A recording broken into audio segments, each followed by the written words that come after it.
नमस्कार। Janaki FM 106 megahertz Janaki समाचार में अपने के स्वागत है। जैसे सुनल जाओ समाचार।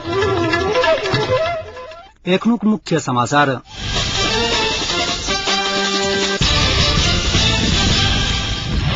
गृह मंत्रालय माओवादी के देव निश्चकता अपने पद से राजीनामा दे प्रधानमंत्री खनाला कहब एकीकृत नेकपा माओवादी फेर से जनसत्ता संचालन करा लागल। नेकपा संयुक्त महासचिव मानंदर के सरकार में पठावा लागल। भारतक महाराष्ट्र में बस दुर्घटना 17 गोटे के मृत्यु। अमेरिकी सेनाला कंप्यूटर हमला से बचावक लेल पर्याप्त संसाधन नहीं रहल। अमेरिकी रक्षा मंत्रालय द्वारा जानकारी। आईसीसी वर्ल्ड कप क्रिकेट अंतर्गत अखन भ रहल खेल में इंग्लैंड द्वारा वेस्ट इंडीज समक्ष 244 रनक चुनौती।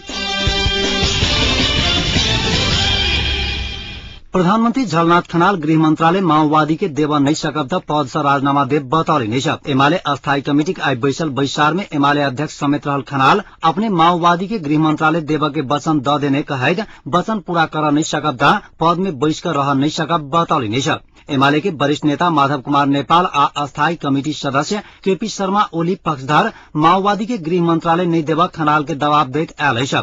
गृह मंत्रालय माओवादी के देव की नई विषय में विवाद भेला के बाद बैसार से सरकार में सहभागी हो वाला मंत्री छनौट कर नहीं सकल है। एमाले दिशा विष्णु पौडेल भरत मोहन अधिकारी आ गंगालाल तुलाधर मात्र मंत्री छथि। सत्ता साझेदार माओवादी संघ के सहमति अनुसार एमाले के अखनो 5 गोटे मंत्री सभा निर्णय करा बाँकी है। एहि बीच पार्टी मुख्यालय बल्कू में करीब 3 घंटा चलल आजुक अस्थायी समितिक बैसार से अन्य दल सब संग वार्ता करा पूर्व प्रधानमंत्री माधव कुमार नेपालक संयोजकत्व में एकटा टोली गठन कयल गेल है।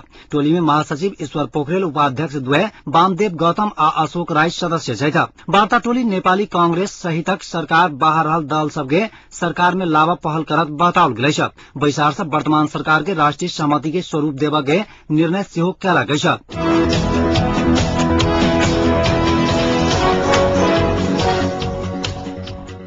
एकीकृत नेकपा माओवादी फेर जनसत्ता संचालन कर लागल है। माओवादी लमजुङ के इंचार्ज देवेन्द्र पराजुली जनता के राहत देव फेर से जनसत्ता संचालन कर लागल जानकारी दिले। ओ विकास निर्माण न्याय निसाफ के संगे अन्य जन सरोकार के विषय में जनसत्ता काम कयल जात बतौले। जिला संगठन समिति के बैसार से केंद्रीय कमेटी के निर्देशन बमोजिम जनसत्ता आ जन अदालत गठन के संगे जन स्वयंसेवक दस्ता निर्माण समेत कर के निर्णय कहने इंचार्ज पराजुली जानकारी दिले। वाईसीएल युवा आ पार्टी कार्यकर्ता रहवाला ओ दल जनता के सुरक्षा विकृति विसंगति विरुद्ध लड़ा के संगे विकास निर्माण में सहयोग करत ओ बतौले।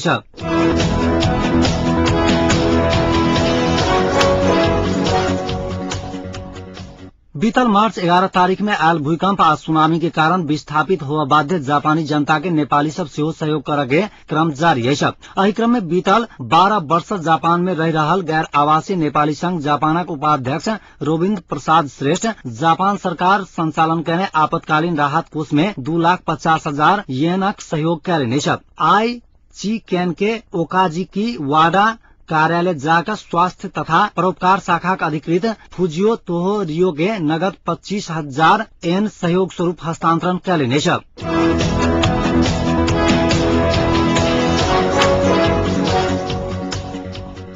नेकपा संयुक्त महासचिव सुनील मानंदर के सरकार में पठावा लागल है। संयुक्त के आई बैसल केंद्रीय कार्य समिति के बैसार से मानंदर के सरकार में पठावा के निर्णय कयल गेल है।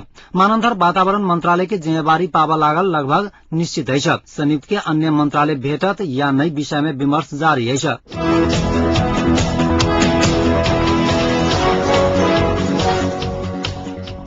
मासिक 1,55 करोड़ रुपया घाटा रहल कहत नेपाल आयल निगम तत्काल राज्य अनुदान नहीं देलक ता पुनः पेट्रोलियम पदार्थ के मूल्य वृद्धि हैत जनौलक है। आई राजधानी में आयोजित साक्षात्कार कार्यक्रम में निगमक कार्यकारी निर्देशक दिगंबर झा सरकार 1,50 करोड़ रुपया अनुदान नहीं देलक ता मूल्य वृद्धि कर परत बतौले। भारतीय आयल निगम उधार नहीं देला के बाद ओ सरकार अनुदान या कर छूट नहीं देलक था मूल्य वृद्धि के नाई के विकल्प नहीं रहल बतौले। सरकार पेट्रोल में करीब 31 रुपया, डीजल में 12.5 रुपया, मटिया तेल में 2 रुपया आ गैस में 210 रुपया कर लैत आबि रहल है। कार्यकारी निर्देशक झा के अनुसार पिछला मूल्य वृद्धि से हवाई ईंधन में किछु नाफा हुई तो पेट्रोल में अखनो प्रति लीटर 4 रुपया 30 पैसा, डीजल में 20 रुपया आ खाना पकावा वाला एलपी गैस में प्रति सिलिंडर में 254 रुपया घाटा है।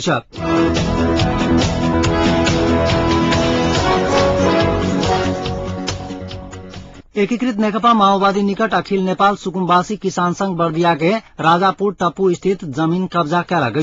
संघ राजापुर गाविस 3 मुरैया के कृष्ण बासकोटा, दामोदर बासकोटा, श्रीधर सापकोटा तथा प्रयागपुर 7 के विनय ध्वज संघ के जमीन पर झण्डा गाड़ के कब्जा करने घोषणा कैला गई। इलाका प्रशासन कार्यालय प्रमुख धर्मराज नेउपाने के अनुसार संघ जमीन पर करीब 5 से झण्डा गाड़ गई। तेना घटना के तुरंत बाद प्रहरी टोली झण्डा हटाउने नेउपाने बतौले। आई बीच माओवादी अपने सब जमीन कब्जा नहीं करने दावी कैला गई। जमीन कब्जा कर के कोनो नीति निर्देशन नहीं भेला से घटना में पार्टी की संलग्नता नहीं रहल माओवादी के कह बैसा।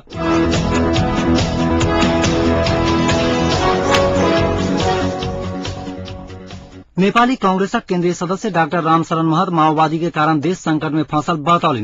माओवादी शांति प्रक्रिया में ईमानदार नहीं रहला से देश संकट में फंसल हुना कहब छलैन। प्रेस यूनियन आई राजविराज में आयोजना करने पत्रकार सम्मेलन में डाक्टर महत ई बात बतौली। सेना समायोजन विशेष समिति के सदस्य समेत रहल डाक्टर महत माओवादी के समझौता विपरीत आडान से देश के थप द्वंद में धकेला के संगे शांति प्रक्रिया आ संविधान लेखन के कार्य में जटिलता उत्पन्न भेल दावा कैले। ओ कहलेन जे माओवादी के कारण जेठ 14 गते संविधान के आसेना समायोजन होबा के संभावना कम है। मधेशवादी दलक नेता सब भारत आ माओवादी अध्यक्ष सिंगापुर जाए के ओ वैदेशिक चल खेल के संज्ञा देले।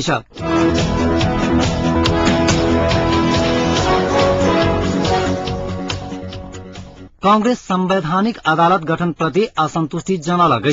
राजधानी में आयोजित पूर्व प्रधानमंत्री स्वर्गीय कृष्ण प्रसाद भट्टराई के शालिक शिलान्यासक बाद कांग्रेस सभापति सुशील कोइराला संवैधानिक अदालत के गठन से न्यायिक स्वतंत्रता में खलल पहुंचत उल्लेख कैले। कोनो दल विशेष के इच्छा पूरा कर स्वतंत्र न्यायालय में अंकुश लगाव के नियत से लगाओल गेल संवैधानिक अदालत के गठन प्रस्ताव अपना सबके मान्य नहीं है कोइराला के कहब छलैन। अहिना कांग्रेस नेता शेरबहादुर देउवा संवैधानिक अदालत आ सर्वोच्च के निर्णय एक है त जनता सर्वसुलभ न्याय पावन नहीं सकत बतौली। जनता न्याय नहीं पावत त लोकतंत्र मजबूत होबा नहीं सकत कहत हो लोकतंत्र कमजोर बनावा के नियत से संवैधानिक अदालत के गठन के प्रस्ताव आयल देउवा जिक्र कैले। संविधान सभा संवैधानिक समिति अंतर्गत के उप समिति बीतल शुक्र दिन प्रधान न्यायाधीश के अध्यक्षता में हटले संवैधानिक अदालत बनावा के सहमति कैने छल। न्यायिकक पूर्णावलोकन संवैधानिक विवाद राजनैतिक अधिकार मौलिक हक जैन विषय में अंतिम सुनवाई के लिए एहन अदालत गठन करे के सहमति उप समिति में भेल छल।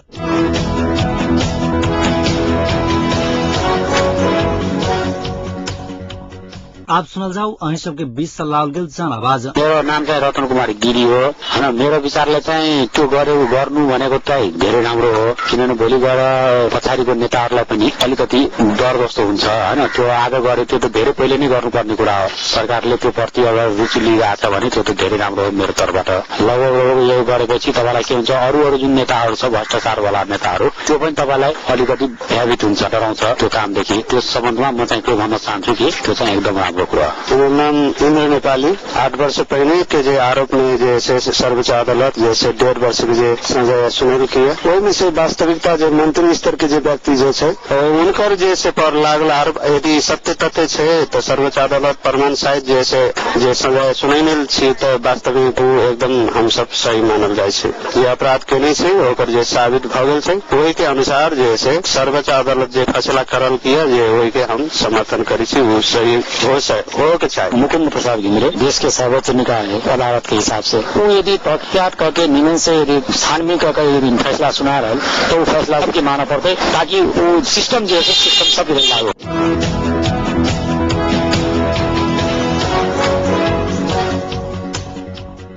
अब अंतर्राष्ट्रीय समाचार। महाराष्ट्र के बुलदाना जिला में आई तीर्थयात्री से भरल एक बस दुर्घटनाग्रस्त भेला से 17 गोटे के मृत्यु भेल, 28 गोटे घायल भेल। पुलिसक अनुसार मलकापुर कस्बे के निकट थंदुलबाड़ी गांव में ई बस एक पुल से नीचा खसल।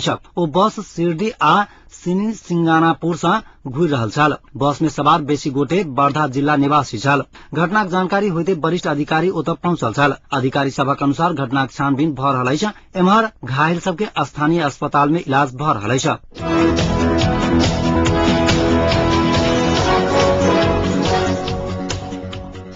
अमेरिका के रक्षा मंत्रालय में साइबर कमांड के प्रमुख अमेरिकी सेना लग कंप्यूटर हमला से बचाव के लेल पर्याप्त संसाधन उपलब्ध नहीं रहल जानकारी करौलक अछि। जनरल कीथ एलेक्जेंडर संसद के एकटा समिति के सामने कहलनि जे स्थिति में सुधार भ रहल अछि, मुदा सैन्य आ नागरिक व्यवस्था में घुसपैठ पर हमला से मुश्किल खराब भ सकैत अछि। अधिकारी के कहब जे सरकार आ निजी कंप्यूटर पर नित दिन लाखों बेर हमला होइत अछि आ चरमपंथी तथा साइबर अपराधी एकर प्रयोग करऽ लागल अछि। अमेरिकी संसद गृह मंत्रालय के नया साइबर सुरक्षा प्रणाली के बजट के लका आपत्ति जताउने अछि। साइबर हमला प्रशासन आ सरकार के लेल बड़का चिंता के विषय बनैत जा रहल अछि।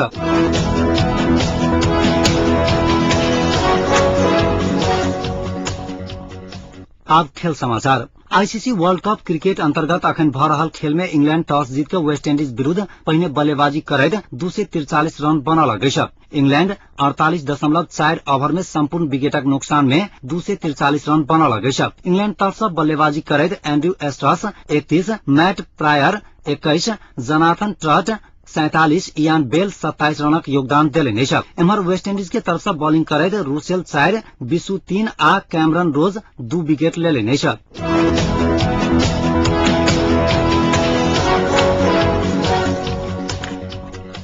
आज जनकपुरक तापक्रम। अखन जनकपुरक तापक्रम 28 डिग्री सेल्सियस रहल अछि।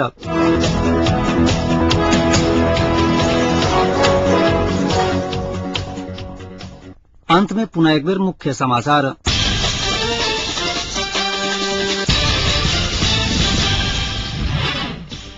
गृह मंत्रालय माओवादी के देव नहीं सकब अपने पद से राजीनामा दे प्रधानमंत्री खनाला कहब एकीकृत नेकपा माओवादी फेर से जनसत्ता संचालन कर लागल। नेकपा संयुक्त महासचिव मानंदर के सरकार में पठावा लागल। भारतक महाराष्ट्र में बस दुर्घटना 17 गोटे के मृत्यु।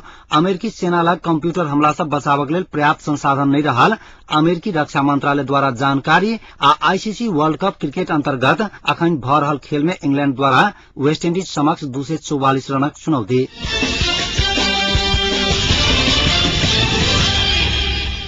एखनुक समाचार एतै समाप्त होइत अछि। पुनः समाचार लग उपस्थित हैब। नमस्कार।